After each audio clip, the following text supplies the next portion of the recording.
Oggi ci troviamo in un posto speciale perché alle mie spalle c'è il monastero Songdhamma Kalyani, il primo monastero buddista femminile della Thailandia, fondato nel 1960 dalla venerabile Tatao Fatsu. È conosciuto per molte cose: il Buddha della medicina, la pratica del buddismo tradizionale e la possibilità 2 volte l'anno di vivere per 9 giorni la vera vita monastica. Ma ciò che lo rende davvero speciale è la sua guida spirituale, la Badessa Dhammananda, la prima bhikkhuni in Thailandia.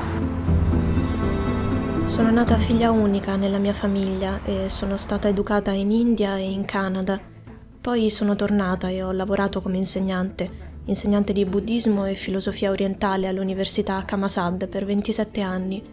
Sono stata ordinata nel 2001. In Thailandia non c'era l'ordinazione per le donne, quindi sono dovuta andare in Sri Lanka. La stirpe viene dallo Sri Lanka. Finché un giorno ero all'apice della mia carriera, avevo successo nel mio insegnamento, avevo successo anche nel mio lavoro televisivo. Ho fatto televisione per 7 anni.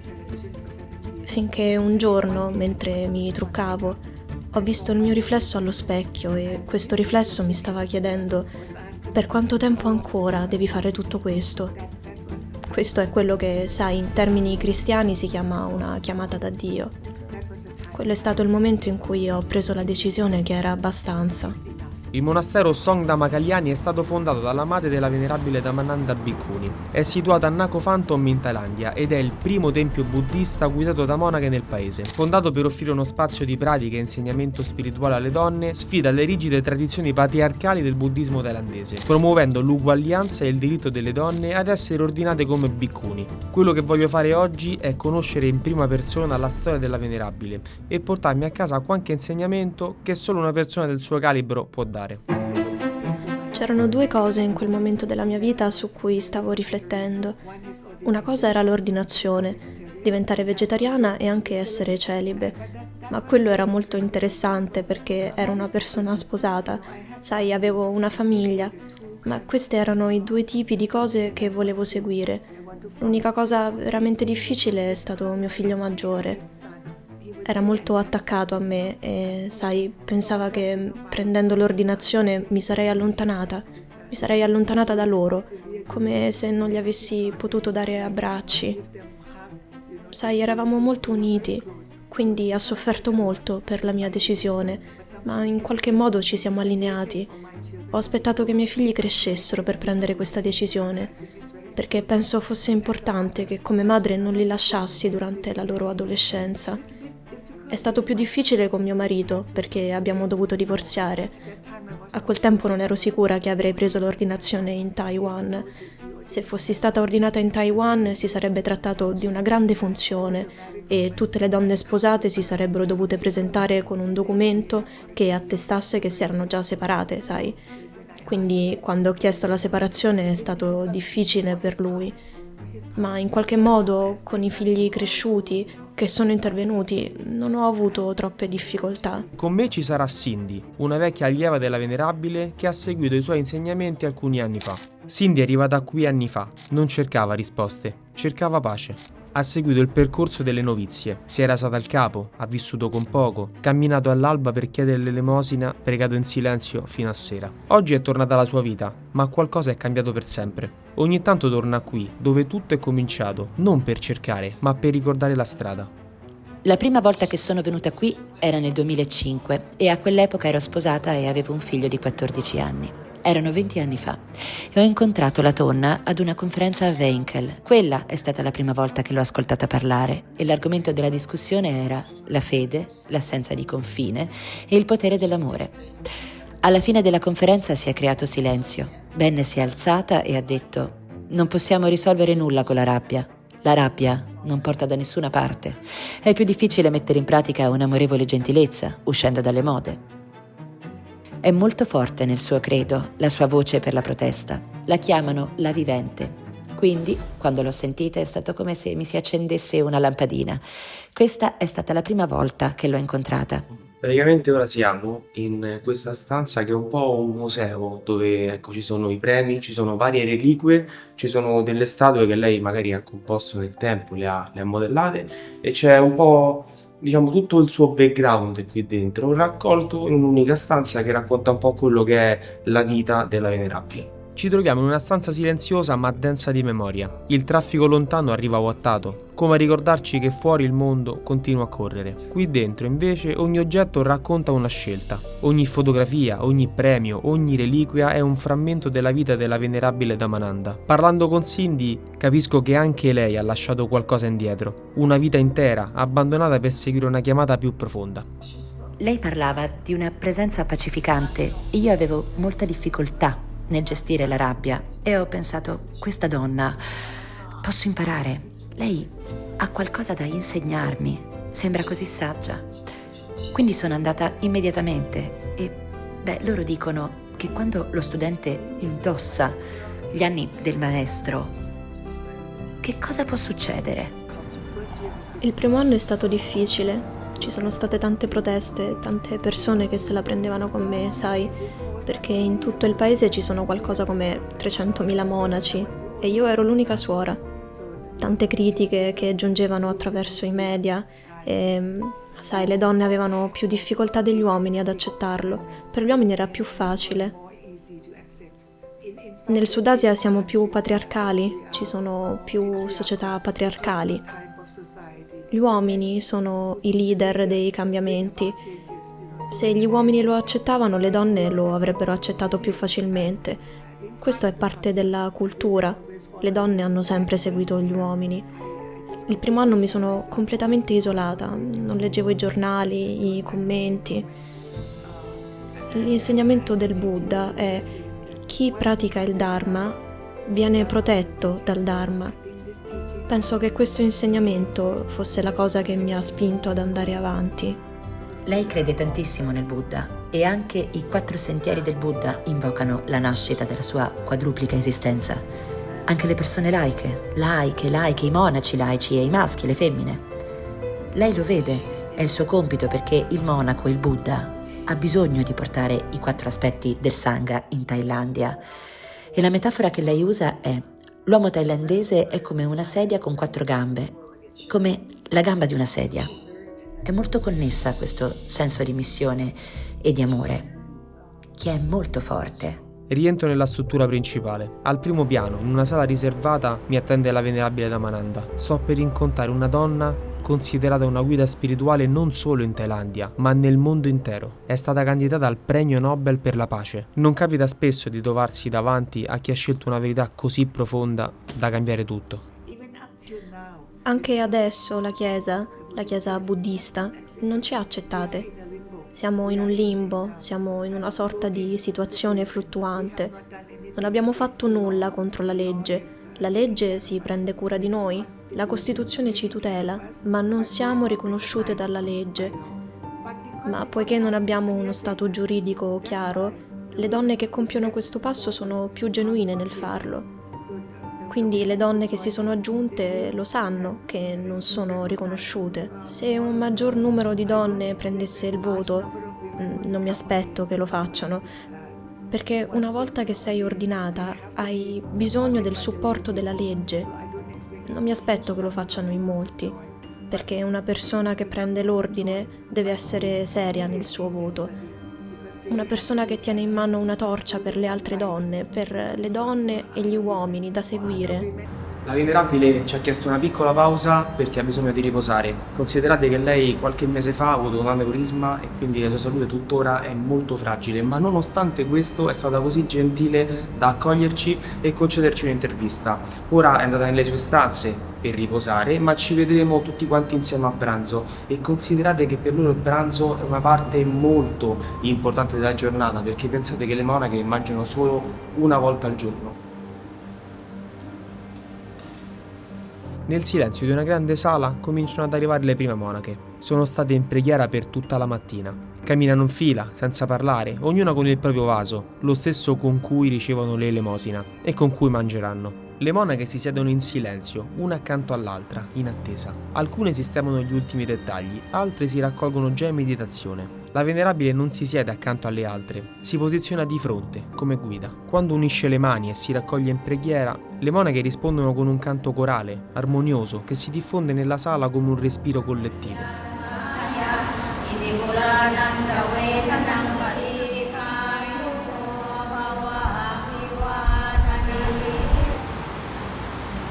È un'usanza thailandese offrire cibo ai monaci e alle monache, i monastici insomma. Si chiama Giro delle offerte e lo fanno tutte le domeniche, prendono delle scodelle. È tipico che le persone offrono il riso, cucchiaiate di riso. Le persone si svegliano molto presto, prima dell'alba, per cucinare cibo fresco e poi i monaci passano a ritirarlo intorno alle 6 di mattina.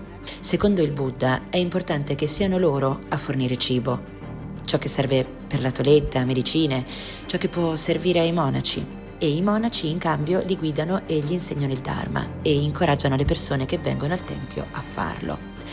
È molto bello da vedere perché la gente è davvero splendida. Danno grande importanza a questa pratica. Dopo il pranzo ognuno contribuisce, si pulisce in silenzio e si rimette tutto a posto. Poi, lentamente, ognuno si ritira. Qui nel monastero ogni persona ha un ruolo e ognuno di loro deve imparare a prendersi cura delle proprie cose, ma anche di se stessi. Ecco perché porto sempre con me i prodotti di Kinsey Gillette. Anche in viaggio, anche lontano da tutto, prendersi cura di sé è un modo per restare presenti. Una routine semplice ma essenziale. Precisione, cura e presenza. Anche quando il mondo va veloce, ritrovarsi è possibile. Style like a king. E ora torniamo alla nostra storia. Ora il monastero sembra disabitato. Considerate che dopo pranzo le monache si ritirano nelle loro stanze sia per riposare ma anche per evitare le ore più calde e poi alle 16 riprenderanno le loro attività iniziando con i lavori pomeridiani. Noi siamo donne e abbiamo qualità che sono già migliori di quelle degli uomini. Se veniamo riconosciute, vogliamo essere riconosciute come donne, sai? Perché le donne possono essere madri. Tu non puoi partorire, noi possiamo partorire. Possiamo donare la vita e questo è in assoluto il più grande compito che la natura ha dato alla donna. Quindi la donna ha davvero una grande potenzialità, ma ancora non se ne rende conto. Perché si è sentita dire dagli uomini di rimanere a casa, sai, di occuparsi dei figli, sono loro a uscire per lavorare. Ma se le cose si mettono male, le donne possono fare meglio di loro. Immagina che la natura, madre natura, affidi alle donne di portare avanti la gravidanza e dare alla luce questo giovane essere umano. Ecco che le donne hanno una grande potenzialità e una grande responsabilità per l'umanità.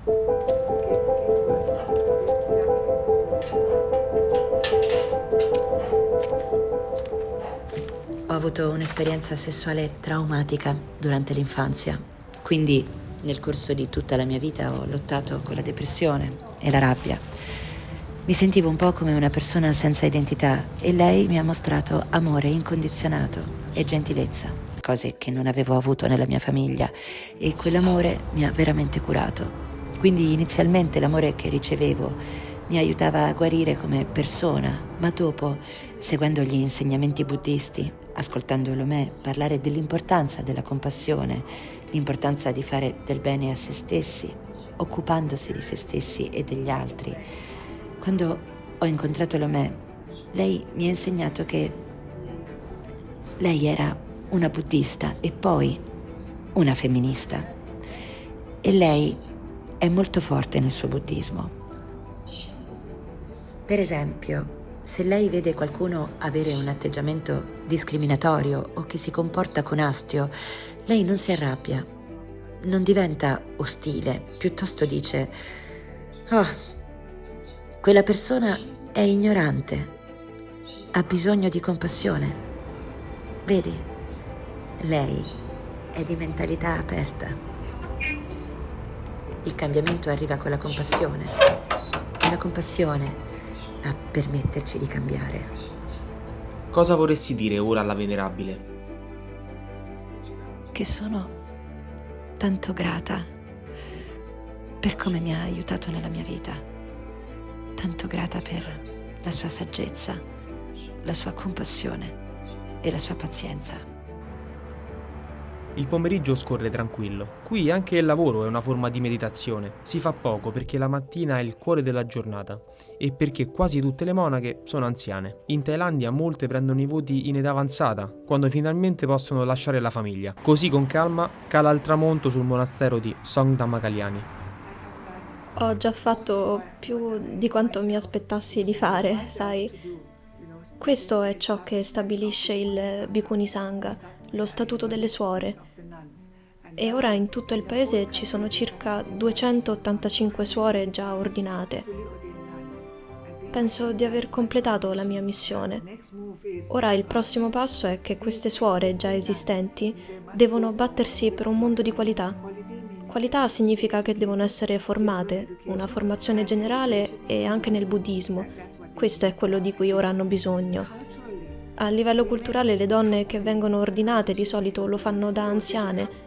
Nella maggior parte dei casi sono vecchie e questo è il nostro problema, perché ci serve una generazione più giovane, così possiamo insegnare loro il mondo del buddismo e la cultura generale. Sarebbe magnifico che la generazione giovane si unisse a noi, così potremmo educarla sin dall'inizio e diventerebbe una radice salda nel buddismo. Spero che abbiano imparato qualcosa da me, ma non che siano diventate come me. Sai, perché siamo diverse, devi crescere in base alla tua specifica potenzialità con la mia guida. Non puoi diventare un'altra persona. Sai, ognuno di noi ha la propria natura, cresciamo così. Ma con il mio insegnamento possono metterla in pratica in una nuova vita. La loro vita viene prima, la vita con cui sono cresciuti, e poi arriva l'insegnamento per come avere una vita migliore. Forse migliore della mia, migliore della generazione precedente. Se continuiamo a migliorare rispetto alla nostra generazione, allora possiamo avere speranza nell'umanità. E questo significa che ogni generazione sarà meglio della precedente. Mi sto preparando per il mio momento, perché il mio momento deve essere sereno. Non mi aspetto che vivrò per sempre, perché questo non è reale, sai. Quando vado a dormire di notte, mi comporto come se non dovessi più svegliarmi. Quindi quando parlo con le persone penso, questa è l'ultima volta che parlo con lei o con lui. Questo mi fa essere più consapevole nel voler dare piena attenzione a quella persona, nell'essere gentile con lei, perché in base al mio carattere sono molto frettolosa e giudicante. E ora sono diventata più consapevole che devo relazionarmi con ogni persona stando al loro livello, non rimanendo nel mio. Ho le mie debolezze e gli altri hanno le proprie. Perché non possono rispondermi? Magari hanno le loro debolezze e io devo capirli. Come si riesce a non giudicare gli altri? È molto difficile, ha molto a che fare con il fare pratica, molto. Quando dico fare pratica intendo il guardarsi dentro, il guardare se stesso. Quindi ho dovuto dire alla me stessa giovane di essere più consapevole e di non giudicare gli altri secondo il proprio standard. In qualsiasi momento io giudicavo gli altri e questo non è giusto. Non è giusto, bisogna essere gentili con gli altri. Hai paura della morte? La morte è una condizione. Sai, nella nostra pratica ci focalizziamo molto sull'inspirare e l'espirare. La morte è sempre con noi. Potenzialmente dal momento in cui nasciamo potremmo sempre morire. Noi pensiamo che si nasce, poi c'è un lungo periodo di tempo chiamato vita e poi qui la fine della vita. No, la possibilità di morire è con noi sin dall'inizio e rimane con noi. Quindi se noi non stiamo attenti potremmo avere una morte improvvisa, non realizzando che non ci sarà più un domani. Perciò bisogna parlare alle persone oggi. Per favore parlate, per favore ditelo.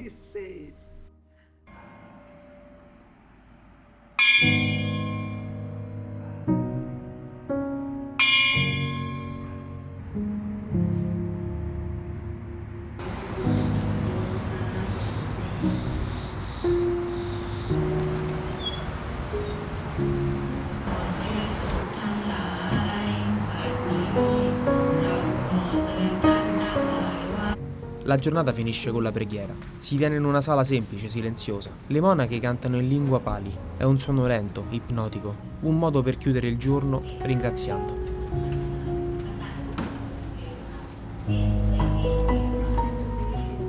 Semplicemente stare nel momento presente, pienamente, così da non avere paura. Non hai paura. Puoi essere nel momento presente. Se sei nel momento presente, lì è dove si manifesta il coraggio. Non hai coraggio perché stai scappando via da qualcosa. Sai, la gente può dire che il Dhammananda non sa niente di che, ma va bene perché io non so granché. Questo è il coraggio di accettare i propri limiti. Chi sarà la prossima Bhikkhuni per te? La prossima Bhikkhuni è colei che entra e crea un legame con la nostra comunità ed è in grado di guidarla. Io non la nominerò, come Buddha. Buddha non nomina mai il prossimo maestro, è compito del Sangha di rendere manifesto il Dhamma. Questa persona dovrebbe essere un ottimo leader, quindi loro stessi lo accetteranno, perché Buddha è andato via. Buddha non starà lì a vedere se questo nuovo eletto sta lavorando bene con i Sangha oppure no. Sangha significa un gruppo di suore o monaci. Penso che nel nostro tempio sarà lo stesso. Quando la persona giusta arriverà, sarà accettata dai Sangha, così da poter lavorare bene con loro. Ora abbiamo una suora che è molto energica, si prende cura della gestione di tutto il tempio, ma non è un insegnante. Cosa significa la parola coraggio per te? Ah, coraggio. Coraggio è non giudicare gli altri. Lascia che parlino come vogliono parlare e cerca di capirli davvero mettendoti al loro livello. Perché tu giudichi costantemente e proprio per questo abbiamo così tanti problemi. Sii gentile nel permettere all'altro di dire veramente quello che vuole dire. Sii gentile con te stesso. Sii gentile con gli altri allo stesso modo in cui lo sei con te stesso. Sii gentile con gli altri allo stesso modo.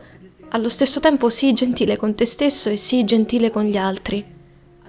E concedi tempo per il dialogo, tempo per voi due per parlare senza rimanere della propria idea. Capisci? Marito e moglie litigano perché non si ascoltano a vicenda quello che l'altro sta cercando di dire. E c'è così tanto rimanere della propria idea che diventa un muro. E così due persone non possono parlare. Quindi siamo gentili con noi stessi e così impariamo ad essere gentili anche con gli altri. In un mondo che corre, questo posto ti insegna a fermarti, a guardare dentro anche quando fa paura. La venerabile Dhammananda non è solo una monaca, è una donna che ha rotto le regole con grazia, determinazione e silenzio. Ha sfidato un sistema che non la voleva e lo ha fatto non per ribellione, ma per verità. Una cosa che ha detto e che non riesco a togliermi dalla testa è: non bisogna giudicare, bisogna mettersi allo stesso livello delle persone. Ed è questo che forse porterò via con me, il coraggio di ascoltarsi, di lasciare andare i ruoli, i pregiudizi, le maschere e la forza, silenziosa ma immensa, di cambiare, anche quando sembra impossibile.